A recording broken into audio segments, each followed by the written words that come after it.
is Leighton. I'm your service assistant today. And I want to introduce Cheryl Hodge as our guest musician. And Kate Curtis is leading our music today. Thank you so much. I want to welcome everyone to Unity and remind you of our mission. We are a joyful, evolving spiritual community committed to spiritual practices, compassionate service, and living on purpose. Today, I want to let you know that we will be seeing Frank online as he is under the weather.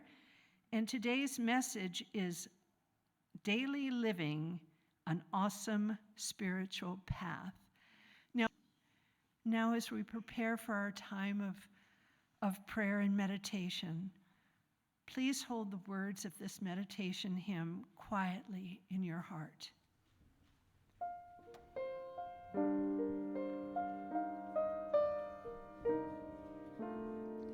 Blessed always, for the arms of God surround us. Let our joy be so triumphant that we rest in God and say Amen. Blessed always, for the arms of God surround us.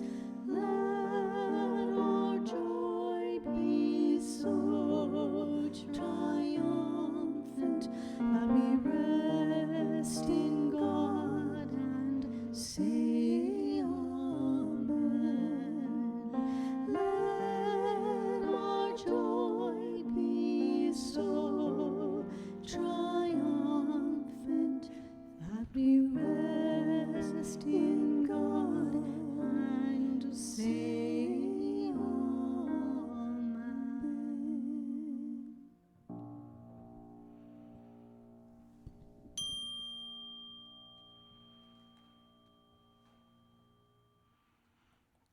As we enter into this time of prayer, take a deep cleansing breath and relax. Affirm quietly, my prayers are a blessing for myself and others. My prayers are a blessing for myself and for others.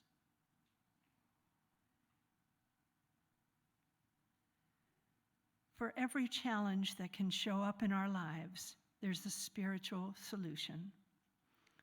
I take this to heart as I pray with others. The events of the world may feel beyond my control, but I can control my response to them. The devastation in Maui, ensuing hurricanes and tornadoes, illnesses of loved ones, wars between countries and between individual people.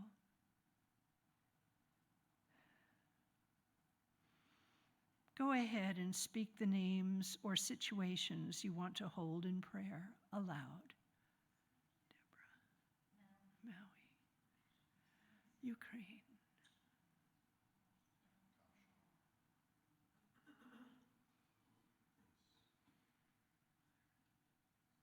As I feel my connection to God in prayer, I feel uplifted. I behold everyone and everything through a new lens of possibility and promise. We pray from indwelling spirit, our awareness fully focused on our oneness with God. The radiant light of spirit illumines my mind, my heart, and the minds and hearts of all those for whom we pray. In gratitude, I release concern about outcomes and resolutions, and I am assured that all is truly well.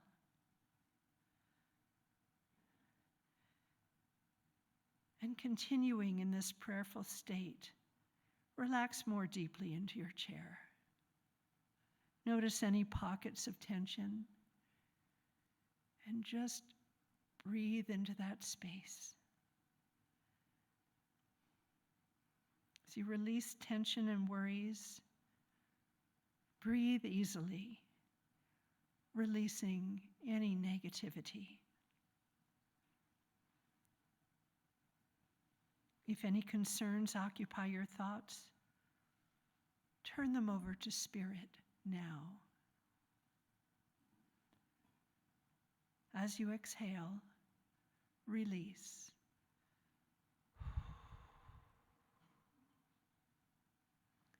As you inhale, feel renewed. With each breath, we are blessed with new energy for our spiritual journey. In this time of meditation, we enter into a holy place. As we soften into the indwelling presence of Spirit, we allow ourselves to be perfectly still and at peace in mind and body as we listen for divine guidance. We listen for that still, small voice as a deep-seated feeling or as a pure, radiant idea. In the stillness of the inner world of my soul, I commune with Spirit, and I am renewed. Every day, I am guided and inspired by the indwelling Spirit of God and of all that is good.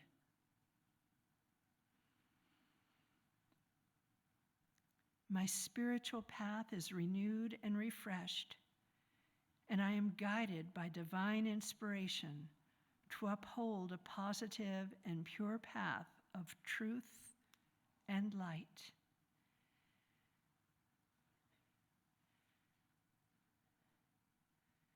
Thank you, God.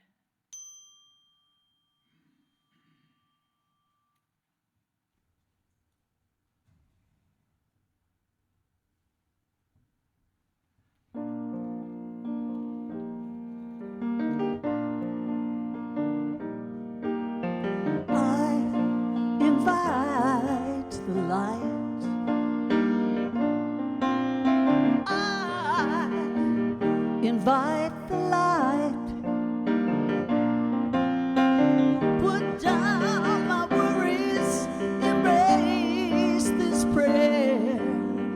I invite the light. Sing it with me. I invite the light. And again, I invite the light. I invite the light.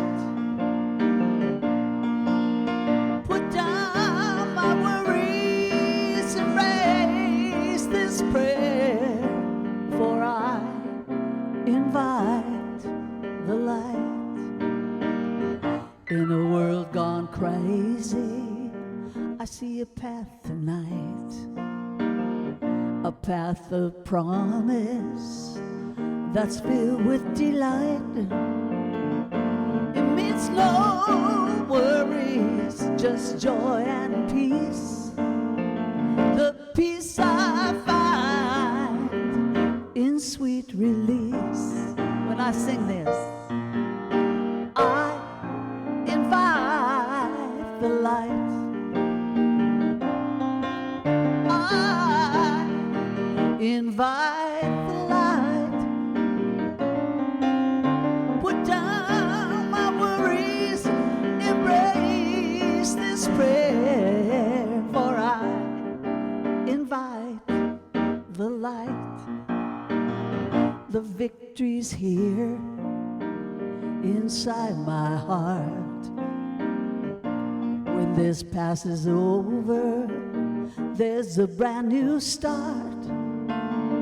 In times of darkness, love will prevail. The greatest good comes from the highest will. I invite the light. Come on inside me. Come on, light.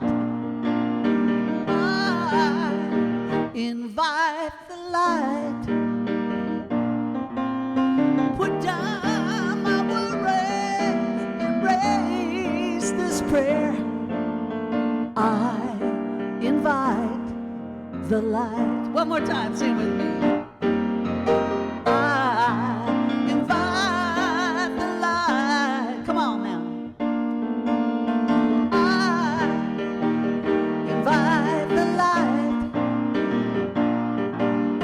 Put down my worries, embrace this prayer. I invite the light. Put down my worries, embrace this prayer. I invite, come on now, the light.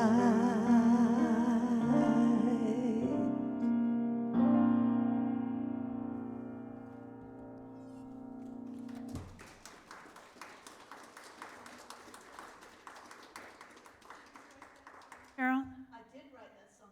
that was beautiful. Spiritual album today. Recording a spiritual album today, so we'll hold you in the light.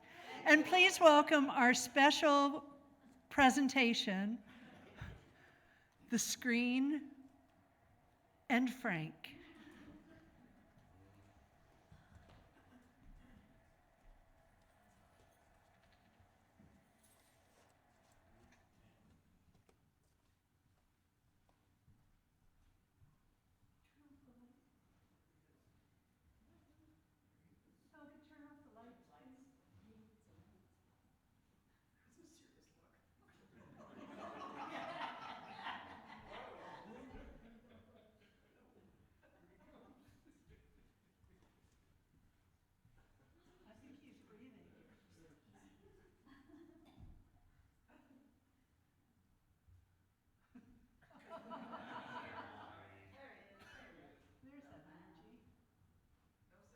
Well, you'll be seeing this on Sunday, the 20th, but I'm recording it on the 19th, the Saturday before, because last week, good old COVID came to visit. So I've been experiencing the COVID journey yet once again. Seems like it's back. And so, anyhow, I feel great and already tested negative, but out of the due caution, I'm not going out in public just yet, probably first part of next week.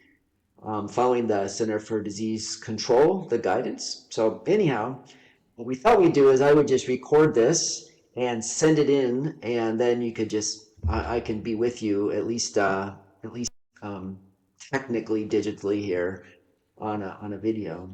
So today's subject is I called it daily living, an awesome spiritual path, and the reason I picked that is because I was in home all week, and I thought, what a great chance that I'm just isolating with COVID to take a look at, when I just, any of us, myself or any of us, need to just slow down and really get focused. Does this upset what we're doing and throw us off or get us off our spiritual path? Or more is it a matter of it's an opportunity to take a deeper look at what our daily spiritual path actually is? And so I put together, based on some references, a podcast I heard from James Finley, something from Rob Bell, a little bit of Richard Rohr, some co-founder Charles Fillmore, and mixed it all together and just sat in this energy for the week about what does it feel like when we slow down and just really take a slow burn look at this thing called spiritual path that doesn't involve a lot of doing, because I couldn't do much all week. a lot of napping and just relaxing. So it was more about the path of being and slowing down.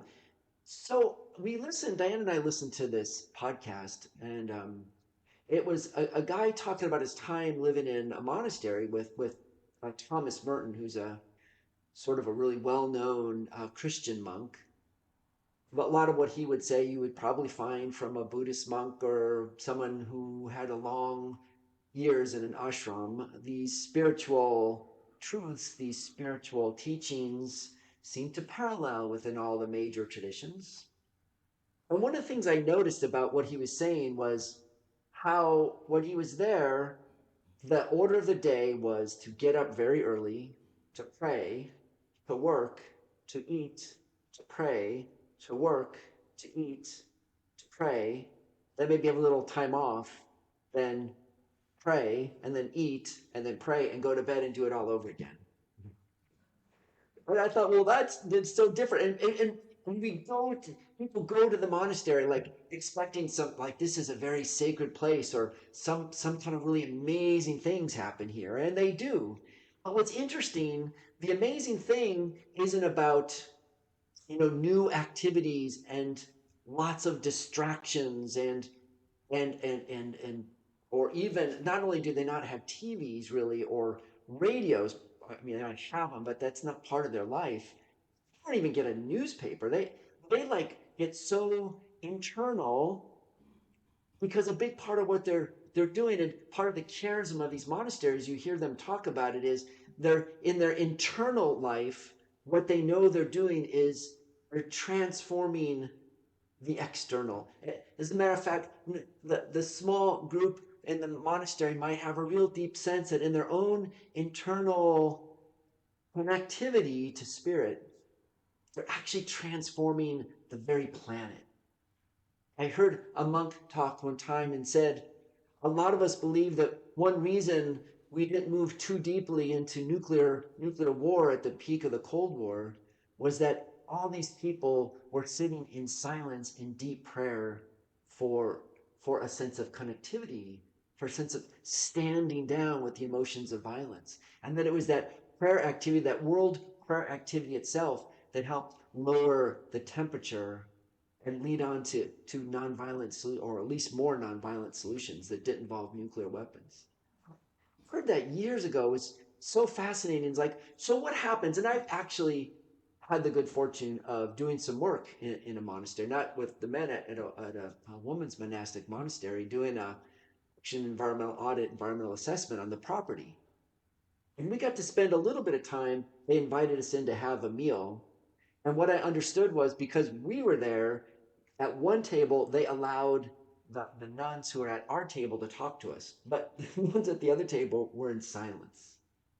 It's really interesting. And it was a beautiful place, gardens, and they had a workshop, and they were doing different kind of projects that were part of how they made income outside the community with things they were making and selling. And the whole area wasn't really that large, number of acres. And there was beautiful woods and old growth you could take walk in. And the life of these people didn't involve much external distraction at all. It was more this movement to an interior discovery and an interior life. And so I got thinking about that this week, since I wasn't going anywhere and I didn't, I could choose to be distracted, but how could I choose to sort of stay focused? And I offer this as an experiment just to share. And what it took me back to was that notion. And we've talked about this. Oh my gosh, at Unity of Bellingham, especially, we've talked as we did that book by Michael Singer, The Untethered Soul, and we talked so much about identifying ourselves with the one who understands what's going on in the bigger picture, like the one who watches the one who's doing, and identifying with that observer of ourselves. So I'll give you an example. Imagine it's 2023. Imagine where you were in 2013.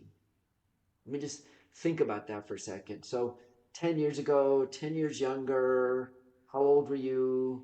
And where were you? Were you in the same house or did you live someplace different? And think about like what you really liked to do 10 years ago. Just feel into that for a minute. And what was your favorite meal? And who were you hanging out with? And what was your favorite sweater that you liked to wear in wintertime? What car were you driving? What was a big thing in your life at that time? Maybe in work or having to do with family or having to do in the world or some project you were doing outside your house. What was your life about 10 years ago in 2013? And now think about your life in 2033. Okay, 10 years from now in 2033. What are you going to look like? What car might you be driving? What do you think maybe by then you might be involved in? You're not involved in it now, but 10 years from now, I'm going to be doing this. How might you imagine your family changing? What would be the dynamic? Who might be moving? Is there any new grandkids coming or kid? I mean, who's going to be new in your life in 10 years from now? How might that look? And then here's the question. Who's the you that is watching you 10 years ago? And who's the you that is seeing you 10 years from now? And who is the you that's actually watching you do this exercise about the memory and what might happen in the future? Who's that present right now you that can sit here and watch the you do this process? That you behind the you, the me behind the me that's doing all this, who is that? This one who's looking, this one who's observing, the one who's allowing this exercise to play out in consciousness. Who is that?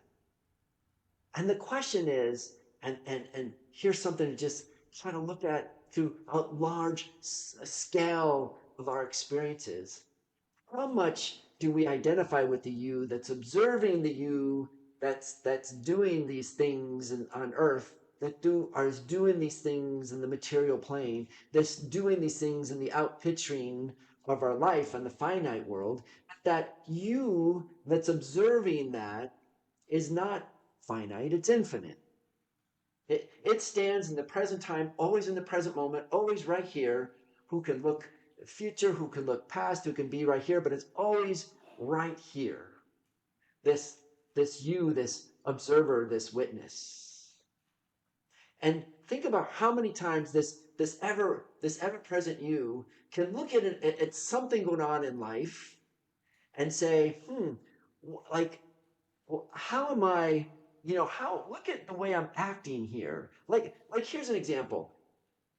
When on Monday, I woke up and I didn't have a good night's sleep. I wasn't feeling good, and I took a COVID test and it was positive. And I thought, it looks like I'm going to be experiencing COVID. It looks like the test is positive, and so what's up for me is I'm going to experience COVID. And I was really careful. I was really focused. As like, don't, this is my experience, but I can reflect on the fact that I'm having this experience without letting it own me. I don't have to go, oh my God, I got COVID. I don't have to say this is me now, a COVID person. I could just say, look, how interesting that this has now entered into my life. This game is now afoot. This hand has just been dealt to me, and now it's the hand I get to play. The I gets to play it out here, and it's not me who has to over-identify with the experience of this virus going around. I don't have to over-identify it. I'm not going to ignore the fact that it's in this field of my experience, but I can be the one that's observing that this is happening to me right now. And this kind of comes up for us all the time. Like something will happen, and we have a choice. Think about it, so many experiences for your life, and just kind of go through and think of how this might show up for you. There's, for example, anger. I mean, how many times have we just, like, for example, anger, just been angry and feel like instead of being angry, anger's owning us. Like it's just grabbing us and taking us away. And the next thing we do and the next things we say have to do because the anger is speaking. And think about just how different it is to say, instead of it's the anger speaking, it's I am experiencing anger right now and just owning that. And we tell each other, wow, I'm just really angry right now. I'm just feeling this anger right now. It's not me. I'm not anger. I'm feeling it in the world. And then I can deal with it like, I can be curious. What's that about? Why is that coming up? Look how it's just really got this energy in my life. What can I do about that? Who do I need to talk to? How do I need to resolve this? How can I just sit with this and find a place of peace? And just again, it's just different than saying that experience and that I'm over identified with that experience. I can just notice the fact that in this life of mine, I'm having that experience right now. And we think in terms, and here's the fun thing, we think in these terms in like these big picture items. At least I do. It's easy to go examples of being really angry or being really mad or being, especially distraught or grieving. But I think the fun of this and what I've been playing with, I printed out from nonviolent communication.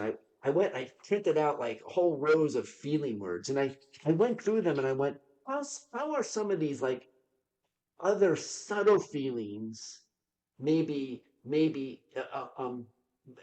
there's a way that I'm being them and over identified with them instead of getting some distance. So I kind of ran through different lists. Are any of these in play? I mean, there's subtle things like and these things come up all the time for us, like there could be things. A common one is self-worth.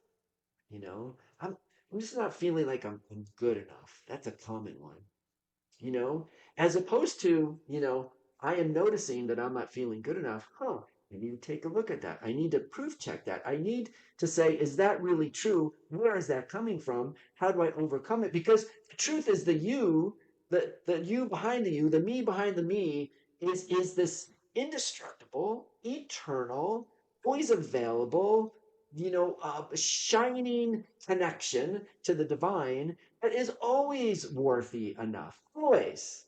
Always. And so if we self-identify with I'm not good enough, it's just not true. It's an untruth. But if we can go, I, the connection to the divine, the Christ consciousness that knows the truth of my being and the truth sees something like that playing out there. It's like, look at that. These feelings of not good enough are coming up. And so it's all these different areas are so subtle in areas of, oh, well, if I do that, they won't, there'll be, they'll get pushback. They won't like me. Somebody will be mad. This will be disquieted. And yet this is all just stuff that's playing out in this field of the external world. When we can go back out of the play of the external and go back to the truth of our internal, of this you that sees you, we can say, look at that. Playing out this feeling of not good enough, they won't like it, she might say something, he's gonna be upset. I'm not sure I can do that. Is it really against the rules? Is that okay? And all these things that come up, and we can explore why they come up, but they're not really the truth. As a matter of fact, put your hand on your heart, because this is really the connect. This leads us into that pathway of the you behind the you, behind the you. And each time we go, the you that's watching the you acting out, and then we can watch that you, and we can go, and we keep going back and back, the you behind the you, behind the you, behind the you, until we get that place where we know we're in that very deepest part of our heart, and we say, this you is the good and gracious observer, this loving, peaceful, connected to the divine presence that just knows the truth of our deepest, goodest, best value, virtue, truth, beauty, this great gift that has shown up to the world, has been called forth by the divine, and says, Go and experience this life. You have something to offer in it. And the way we know what to offer is we connect in from this place, from that heart place, from the you behind you, the you that's connected, and we look out and we say, from that place, I want to live. There's a really great piece, and it comes from the Paul's letter to the Galatians.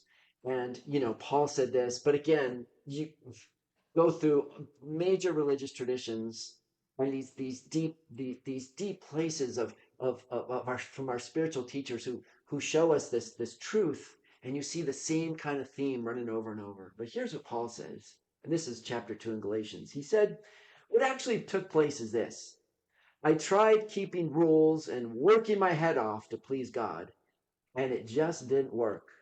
So I quit being a law person so that I could be a God person. Christ's life showed me and enabled me to do it. And I identified myself completely with Christ. Indeed, I've been crucified with Christ so that my ego is no longer central. It is no longer important that I appear righteous before you or have your good opinion. And I'm not even driven to impress God, because it's the Christ that lives in me. The life you see me live in is not mine, but it is lived by faith in the Son of God, and I'm never going to go back on that. And it's interesting because I look up in Revealing Word, if you look up what crucified means, and Charles Filmer talks about, I have been crucified with Christ, and it's a sense of like cross out that I'm going to over identify or self identify in my personality and how I'm choosing to live in the material world, and instead identify with my truer, deeper reality, which is the Christ mind, the Christ consciousness. That's me. And so again, he says, I no longer identify as me, but I have this Christ life showed me, and now I'll identify with Christ consciousness, that deeper you behind the you that sees. And so I'll leave you for this. It's kind of like a little exercise that we all can do. Just kind of look sometimes about what's practical. Like, the game is afoot. The game is afoot. And in so many areas we choose, even when things come to us we didn't plan or didn't want, something happened to our car, or some kind of, positive COVID test, or some kind of medical thing, something in relationship, something that changed we weren't expecting. But even in the things we were expecting, we can look out and see, here's the game is afoot. But I am going to choose how to show up in that external plane, from that you behind you that sees this play as this divine play of consciousness in the world. And instead of reacting out here on the physical plane to everything else that's on the physical plane, I'm going to step off of that, and from a place of being connected, that Christ consciousness, that resonance with divine mind, that resonance and that harmonization with divine will, and that connection, so that I live from that place. Then I show up in the world, and I see myself showing up in the world in harmony with that energy of the divine mind, from the Christ consciousness, from the one that's looking at what I'm doing. And I'm going to explore, and this is what we can do. Like this week, as I sat here, like in my little monastery, not going anywhere, not being distracted, but just in a real quiet place. What are all maybe subtle areas where I'm over identifying with experiences and emotions and feelings and thinking, and over identifying with activities in the outer world? And how can I step back, connect to the Christ conscious of me, and choose to show up in the world in a different way, without worrying about right or wrong, or what someone's going to think? Just knowing from the resonance of the Christ consciousness, how am I going to show up to be most loving, to be most compassionate, to be most congruent with what the divine presence would have me do. And I ask that for all of us to consider in that place. Just think from the you behind you, from behind you, and see that play afoot. And then, and then, and then you can go forward and really have fun in it. Because when we show up as the indestructible, eternal, ever-present part of us, the you that is going to go on forever, what's there to be afraid of? we're sitting here in the energy of the divine. We can go forward to be as gracious, as loving, as self-giving, as creative, as artistic, as expressive as we feel called, as we get connected and feel called to be. And it's just a joy. So let's go forward in joy. Let's go forward and show up as our best Christ self. And let's not worry too much about what others might think. Connect to that divine place and show up as being the loving person, the creative person, the artistic person, and the generous person that we're all called to be. And it is really going to be a fun ride. And we'll do this together. And we'll do this together. Okay. Amen.